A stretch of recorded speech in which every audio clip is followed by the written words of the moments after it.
What's up, guys? It's me Boxing, and I just finished up watching Alexander Povetkin versus Dillian Whyte 2, which is a 12-rounder for the interim WBC Heavyweight World Championship. And this fight was Saturday, March 27th from Gibraltar, and this fight was broadcasted on DAZN in the United States and Sky Sports abroad. And in this fight, Dillian Whyte dominated from the first bell in the first round to the fourth round, as he gets the fourth round knockout win over Alexander Povetkin to once again become the WBC interim Heavyweight World Champion.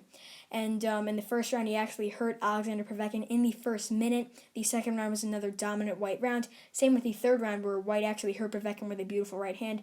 Up until they were trading on the ropes, and while they were exchanging, Povetkin landed a good shot, but that was really it for Povetkin. Povetkin didn't really show too much in there. Because he couldn't really get on the inside. And unlike the first fight, where when he got on the inside, he landed that uppercut and knocked Whyte out cold, Whyte this time was more cautious. He looked over his game plan and basically just dominated. He jabbed Povetkin whenever he'd get on the inside or try to, and he landed that right hand to keep him at bay.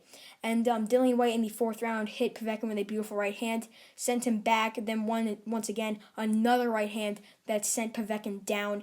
Povetkin was just in shambles on the ground. When he got back up, he was stumbling and bumbling. The referee stopped the fight, and while the referee was stopping the fight, the corner threw in the towel, and that was it. And Dillian Whyte gets his 28th victory, 19th by knockout.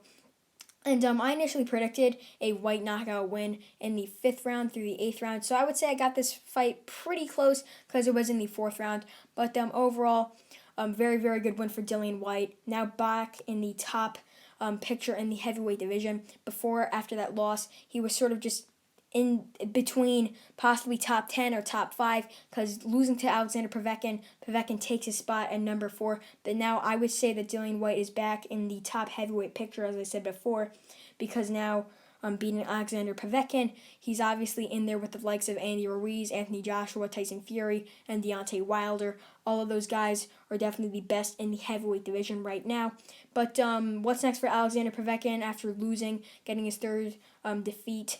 I believe this is his second defeat by knockout. He's lost to the top contenders and the top champions. He's lost to Anthony Joshua, now losing to Dillian Whyte, and losing to Vladimir Klitschko years ago. But he's had a great career nonetheless. Former interim WBC heavyweight world champion, former WBA regular heavyweight world champion.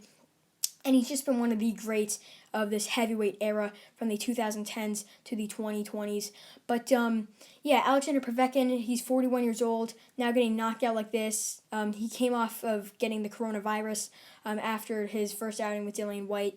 I think he should retire. It might be a bold statement, but he's 41 years old. He shouldn't really be taking too much damage like this. I know you might disprove my statement just based off of the fact that he knocked Whyte out, but I don't see him winning a major world title now, because he's already lost to Joshua. I just think Fury will just dominate on the outside, just based off the fact that he's nearly 7 inches taller than Povetkin, has a way longer reach, and he'll just knock Povetkin out. So I just think Alexander Povetkin should retire. He's 41 years old. He's already had a great career, and he's one of the greatest of this era.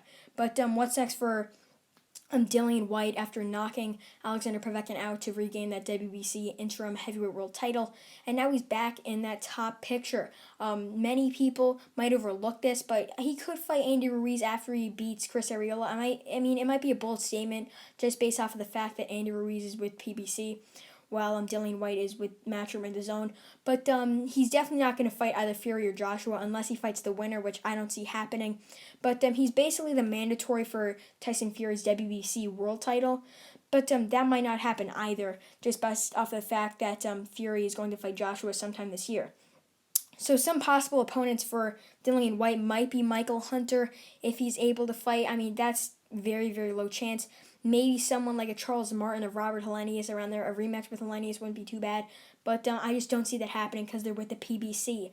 So another possible opponent is Deontay Wilder. That might not happen because I've been hearing a lot of talk about him fighting Charles Martin or possibly a trilogy with Tyson Fury. So I don't really know, guys. It's very tough to predict who Dillian Whyte's going to fight because he's definitely a top guy, fights some of the best in the world. But it's just very hard to pinpoint who he's going to be fighting next. And I don't think he's going to be fighting the winner of Parker versus Chisora, just based off of the fact that he's already beat Chisora twice and beat Joe Parker. And the thing is that Parker-Chisora fight is basically who's going to fight the winner of Joyce versus Usyk for that interim WBO heavyweight world title. So overall, Alexander Povetkin gets knocked out, losing his interim WBC Heavyweight World Championship title, and that leaves Dillian Whyte winning by knockout in the fourth round to become the new WBC Interim Heavyweight World Champion. And yeah, that's really it. I'm MB Boxing. Thanks for watching, and I'll see you guys later.